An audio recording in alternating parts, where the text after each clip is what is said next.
Hey, what's going on, everybody? So, nice to see you.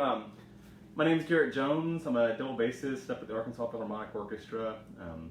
It's been really lovely through the years being able to perform with them. They're an incredible organization. And started me up when I was really young, even before it became the APO. It was the Civic Symphony of Benton County, and I was there from the first season. I think it goes all the way back to maybe 2002-ish or something, which is incredible to think about. But I was definitely raised in this orchestra, and it's helped me grow as an individual and as a performer through the years.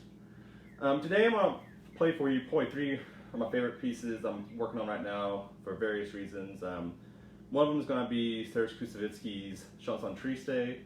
Another one's going to be, I guess it's a composition called Tricotism by a jazz bassist named Oscar Pettiford. And then one of my dear friends who recently moved on had a song called Rider, and I think it adapts well to bass, even though it's fairly simple, but I think it'll be most enjoyable. So anyways, I'll start off just by playing a little bit. It's Koussevitzky's Chanson Triste.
So many of you guys probably already know about this composer, Sergei Koussevitzky. He's a Russian-born composer, but most famous for running the Boston Symphony Orchestra. Pretty much, I think it was between like 1925 to 1950-ish, so nearly 25-year stint for him. But he was also an incredible bassist, and that's how he wound up starting playing. So he was born on July 14th of 1874 to two parents that were composers and performers themselves from a Jewish family. Parents, they wound up teaching violin, cello, and piano from a young age. From there, he wound up heading off to study double bass and music theory at the Musico-Dramatico Institute of the Moscow Philharmonic Society. There he wound up doing solo bass recitals sometime between like 1896 and 1901. And you gotta keep in mind, like, double bass was a relatively new instrument for solo instruments at the time. Like, you had people like D'Amico Dragonetti working for Beethoven, kind of in the mid-1800s. But like I said, that was kind of right when the bass was starting to come in as a solo instrument. So this was kind of a real rare thing to come across a solo bass piece. And so he started doing these recitals between 1896 and 1901, but he eventually wound up like winning more critical acclaim by performing in Berlin in 1903. 2 years later, in 1905, he wound up composing what's probably one of the more famous bass concertos now within the community. So getting to collegiate level of playing, you're definitely going to come across the Kusevitsky Bass Concerto. And that was one of his first compositions for the double bass, which is pretty incredible given the scope and magnitude of the piece and the technical virtuosity on the instrument itself. But he wound up debuting that in Moscow in 1905. And by 1906, he wound up following it up with a couple other smaller compositions like Valse Miniature and then Chanson Triste, which I just performed for you all. Obviously, these are like early 20th century Romantic era compositions, and this particular piece was dedicated to a former fellow double bassist and friend of his, Leonid Maximov. By 1905, he wound up divorcing his first wife, who was a dancer, and remarried into a family of a wealthy tea merchant. The couple, they wound up moving to Berlin, and there Kusevitsky began taking up conducting under the instructions of Arthur Nischus. In 1908, he made his professional debut conducting the Berlin Philharmonic Orchestra, of which he hired to perform the Rachmaninoff Piano Concerto No. 2, with the composers playing the piano, which is pretty incredible in itself. So he was starting to use some of this funding from his wife's family to start advocating arts programming within his community. He wound up moving back to Russia between 1909 and 1920, where he used his newfound wealth to create a publishing company. And within this publishing company, he named it Editions Russes de Musique, and he published individual composers such as Rachmaninoff, Scriabin, Prokofiev, and Stravinsky. So he was really investing his money and time in some really hard-hitting composers of the day. After the Russian Revolution in 1917, he wound up proceeding to head back to Paris and Berlin.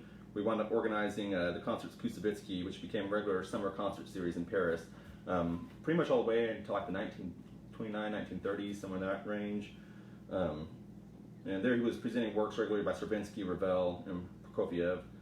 By 1924, he was asked to take the helm of the Boston Symphony and wound up replacing the conductor Pierre Montreux, which was a big deal for him. So he wound up bringing his family finally from Eastern Europe, Western Asia, and wound up taking them all the way to Boston, where they wound up becoming American citizens. And he helmed the Boston Symphony from that point on until his death. It wound up being a 25-year tenure almost, in conjunction with Gertrude Smith, who was able to establish the Boston Symphony as one of America's premier orchestras, as well as establishing the Tanglewood programs, which were huge for establishing music education programs in the United States, and still continues to this day, debuting new compositions and cultivating new performers yearly. While at Boston Symphony, he wound up, his conducting students wound up including Leonard Bernstein, Samuel Adler, Sarah Caldwell, and Eleazar de Carvalho. And works, he was a huge proponent of commissioning works, so including Béla Bartók, like when he was down on his chips basically, he wound up financing all sorts of his compositions. Same thing, wound up commissioning George Gershwin's Second Rhapsody, Roussel's Suite in F, Roussel's Suite in F, Ravel's Piano Concerto in G, Copland's Ode, Prokofiev's Symphony No. 4, Paul Hindemith's concert music for strings and brass, and Stravinsky's Symphony of Psalms. He wound up passing away in Boston in 1951, so pretty long-lived career though, and like I said, he wound up affecting many people's lives significantly. So that's kind of an example of like early Romantic era double bass solo composition. So, but I want to move forward a little bit and kind of walk a gray line between symphonic music and jazz music and musical theater work. So I have kind of a broad influence of people I really appreciate and enjoy. And one of them that was really fairly profound, at least for the double bass community, was a young bassist who was born in Oklahoma, of all places, out in Okmulgee, just south of Tulsa, in the 1920s, and his name was Oscar Pettiford. So, and he has a composition. He wound up writing all sorts of solo bass pieces. He was really inspired by horn players, so he was always trying to like emulate their articulations and lines a whole lot. But one piece that's become fairly standard through the years is a composition called Tricketism. So I'm going to bow this for you. Usually it's played pizzicato, but if we're going to keep kind of the classical theme, we'll go ahead and bow some of this for you.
Something silly, fun, a little more jazzy. Get some bullet points for Oscar here. So he's inspiring to me. I was born in Tahlequah, Oklahoma, at Hastings Hospital out in Cherokee Nation. So it's mildly relatable for me personally, just because my own family history, my past. But he was born in Okmulgee, Oklahoma, right after the Tulsa race riots in 1921. So he was born in 1922. So I'm going to find my bullet points. But his mother was a Choctaw, and his father was half Cherokee and half African American. So the Cherokee Nation has a history. They're a civilized tribe, but they were slaveholders. So it's kind of a dark chapter of their own personal history. But they wound up, eventually, a lot of them wound up intermarrying within the families, which is interesting to me. So he was born September 30th, 1922. That's what it was. He wound up playing in a family band, starting off by singing and dancing predominantly, and eventually started playing piano at age 12. His double bass career started at age 14, and he is noted for saying he did not like the way bass was being played in the swing era. which is interesting. He was geared more towards, as mentioned before, horn lines and melodic playing. So he wanted to kind of have these almost bebop-y things going on at an early time. By 1947, he wound up moving to Minneapolis to start playing bass again. He had taken about 5 months off because he just didn't quite see it as working out for him from a career standpoint. But the bassist Milt Hinton, who was an incredibly famous double bassist during the swing era, wound up encouraging him to continue on at age 14 and to be pushing through and go ahead and develop himself into a performer, and that it was going to be something he was going to be capable of doing and continuing with. So he wound up eventually continuing on bass, beginning in Minneapolis, and gathered momentum playing in 1943 with Coleman Hawkins Band up there, which is interesting. He proceeded pretty much immediately after that to move to New York and helped establish the early bebop era at Minton's Playhouse with trumpet player Dizzy Gillespie and the pianist Thelonious Monk. So from there he wound up moving on to Duke Ellington's band. So everybody knows Duke Ellington and loves and admires his work. And that was from 1945 to about 1948-ish. And eventually he wound up transferring over to Woody Herman's band in 1949. By 1950 he had established himself as a solo band leader and was creating a bunch of solo compositions for himself, including Tricktism, amongst other things. But with this, he wound up also, he was credited with discovering Cannonball Adderley as well, so a famous jazz saxophone player who would later go on to inspire people like Joe Zawinul, who would basically start up the fusion movement. So that is one of the people he wound up discovering early on and kind of cultivating into a performer, or is credited with anyways.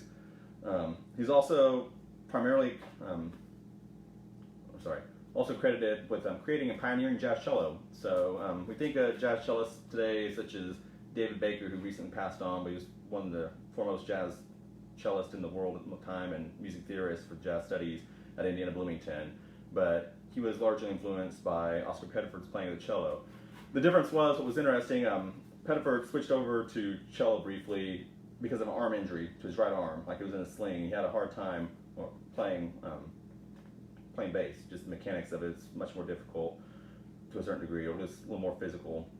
And he found it easier to play cello to practice on. So he didn't want to play in fifths though. So traditional cello tuning starts with low C string and proceeds up in fourths. Fifths anyways. But double bass proceeds in fourths. So we start on low E string, continue up A, B, and G.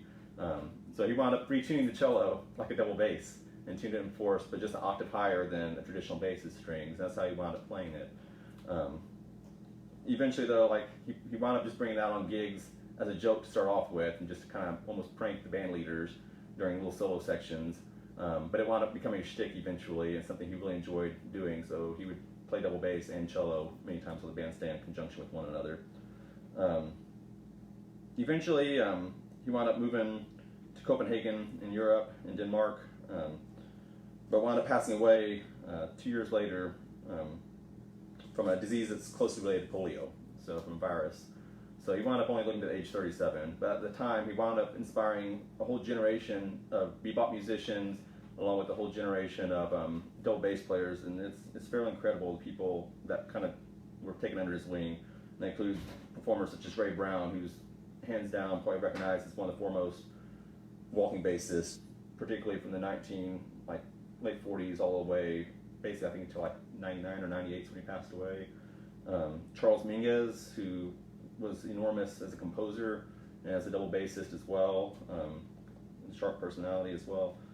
Paul Chambers, So What for Miles Davis, like whole kind of Blue album. I mean, you got Paul Chambers on bass for all that, and Neil Henning Orsted Peterson as well, who for virtuosic bowed musicians, like he was, or still is the real deal. Like the guy's just incredible, and just outright, just scary. Scary on bass is the easy way to put it.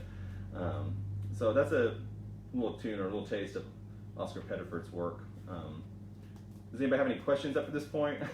So if you'd be thinking of anything, I'll try and double back and answer some of these questions. I have one more piece I just kind of want to stabble around on a little bit. I have a friend who moved on recently, and this was a composition that he wound up singing to comfort some family members, and I've been kind of dwelling on this piece recently, so nothing super crazy, but just something I kind of want to play for y'all. So.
anyways, this is by one of my dear friends, Teddy Sablon. The song's called Rider. So, incredibly gifted songwriter. I just want to include something kind of folk music-y as well in there. That was definitely a singer-songwriter piece that he wound up writing a couple years back. But something that is a little dear to me. I'm gonna read through some of these questions real quick, and then I'm not much of a cocktail maker, to be perfectly honest, and I'm supposed to make you a cocktail, but conveniently I'm married to a barista, and she's incredible, so I'm gonna have her come in and show you how to make a drink that's like actually drinkable, because if not, I would just pour a glass of whiskey. So let me dig through some of this real quick and see if you have any questions or comments that you'd like me to address first. Just one moment. Okay. Watching Miss playing bass. Oh, you should jump back in and start playing bass again, gentlemen. So, it's a lot of fun. It's good for you. So, thank you, Marilyn. So, well, if there's no more questions, or any questions at all, I'm gonna go ahead and have my wife Melissa show you how to make a really awesome shrub watermelon drink of some sort. I don't know what it's called. What's it called, Melissa? We're calling it a watermelon smash. Okay, so we're gonna make a watermelon smash for y'all. So we'll see how this goes. I'm gonna turn the camera around though, so I can figure out how to do this. Ta-da! Awesome. All right. So how do we make a watermelon smash, Charlene? All right. Well, we're gonna start. I'm gonna make two because there are two of us. Garrett cheated, and he's not doing his himself. So let me get the rest of our ingredients out real quick. We need slices of lime. I have us some fresh lime juice. Of course, our watermelon. And this is a strawberry herb shrub, which is a vinegar syrup. I went ahead and made it in advance because I didn't want to take up his whole time, but all you do is equal parts vinegar. I used apple cider. You bring it to a simmer with whatever herbs you like and fruit. It could be any kind of fruit and herb, but I went with strawberry, rosemary, and sage for mine. So the first thing that I'm going to do is what happened to my cutting board that I had right here earlier? Uh-oh, I moved it over here. So I'm just going to cut a little thing in that so that I can put a little juice on the rim of the glasses. And we're just using regular salt. You could use margarita salt or any kind of salt that you like. This is just what we had on hand, and traditionally with watermelon, when you salt it, you use just regular salt, so that's what I'm going to do. We'll get both of those. I'm only going to do half the glass in case somebody was, drinking it who didn't care for salt with their beverage. So we have both of those. Then I'm going to get my cocktail shaker here. And we're going to take a few pieces of watermelon. So for one drink, you would probably use a slice about this size. Again, I'm doubling up because there are two of us. So I'm just going to cut that into kind of usable pieces. And maybe this one right here. I'm really nervous to be on camera. So you should try playing bass on camera. I'm not that talented. And then I'm going to take this little tool, and so normally when you do this, you don't want to like smash your ingredients up. You're just kind of trying to release the oils and stuff from whatever herb it is that you have. In this instance though, we want the juice from it, so I'm going to go ahead and give it like a really nice thorough smashing down in there, hence the name watermelon smash. That's exactly what I'm going to do. And once I've got that, I'm going to just put all the ingredients in first. Now for this, I've chosen to use a gin and a vodka. I love the herbal taste that the gin provides, but cutting it in half with vodka allows us to make it a 3-ounce pour, so it's more of like a little bit more of a punch and less of like a kick in your teeth with the flavor. So we're going to do 1.5 ounces of each liquor. So 1. Oh, but there are 2 of us, so we're just going to do 3 of each. 1, 2, 3. Perfect. And I know in quarantine everybody's gotten used to heavy pours. And we'll do the same thing with the vodka. We're going to go 1, 2, 3. Perfect. Now, the other ingredients are going to be our fresh lime juice, which I squeezed earlier today. You could obviously get store-bought. I think fresh makes it a little bit tastier. So we're going to do 1 ounce of fresh lime, because there are 2. 1 ounce of cranberry, and then we will do 2 of our fresh herb shrub.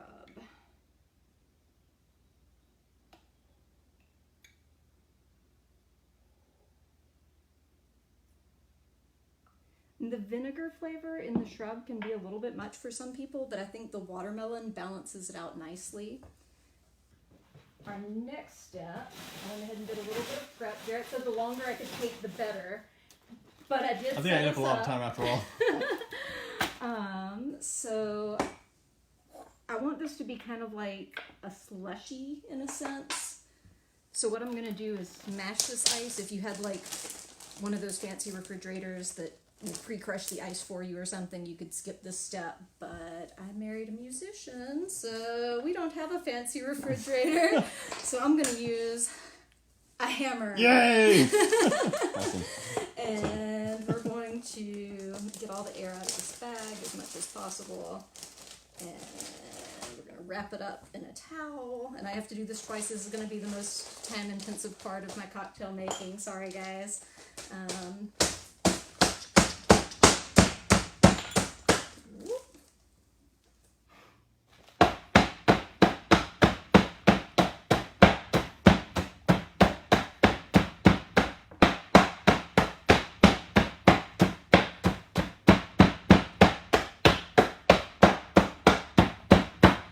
So this is also why a musician probably should not make this cocktail, because I mean, your hands will get destroyed potentially. So. And we're just gonna fill our glasses. Well, that didn't work at all. So let's put this back in here and give it a little bit more of the hammer. Maybe try the side of the hammer, maybe. Like, yeah. That might work better.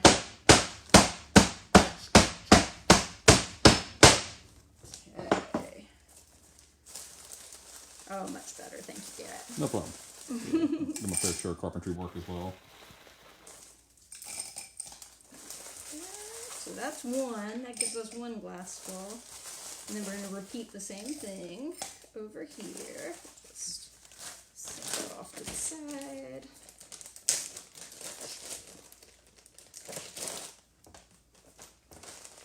And use Garrett's handy dandy sideways trick.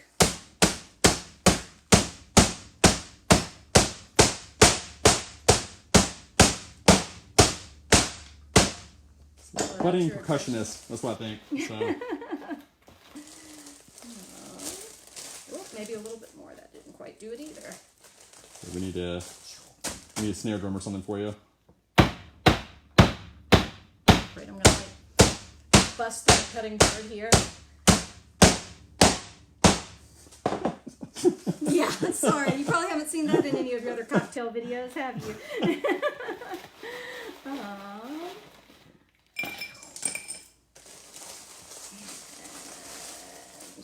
Perfect.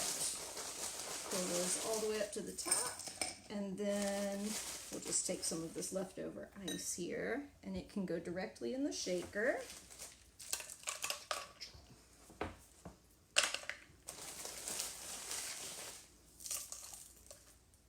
And our cap and lid. Get this out of the way. Once you've got it in there, You want to shake vigorously until the outside of your shaker is coated in precipitation.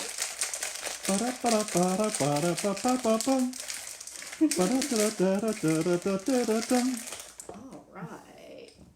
And once that's done, we're ready to pour. Depending on what you use, you might need to double strain this. My strainer is small enough to where the seeds and stuff don't come through. But if you need to, this is a really handy device to have on hand.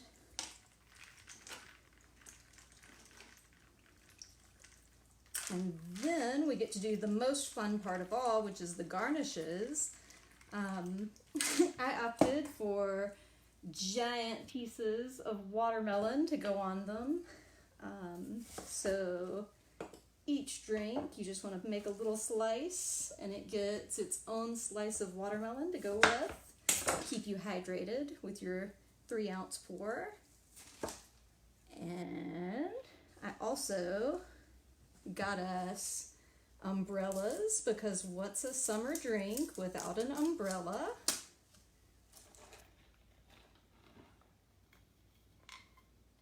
And that is about it.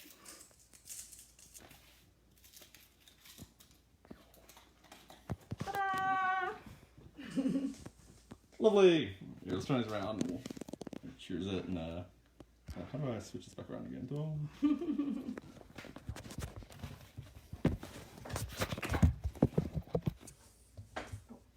And a lime. All right. Boom. Cheers, darling. Cheers. Thank you.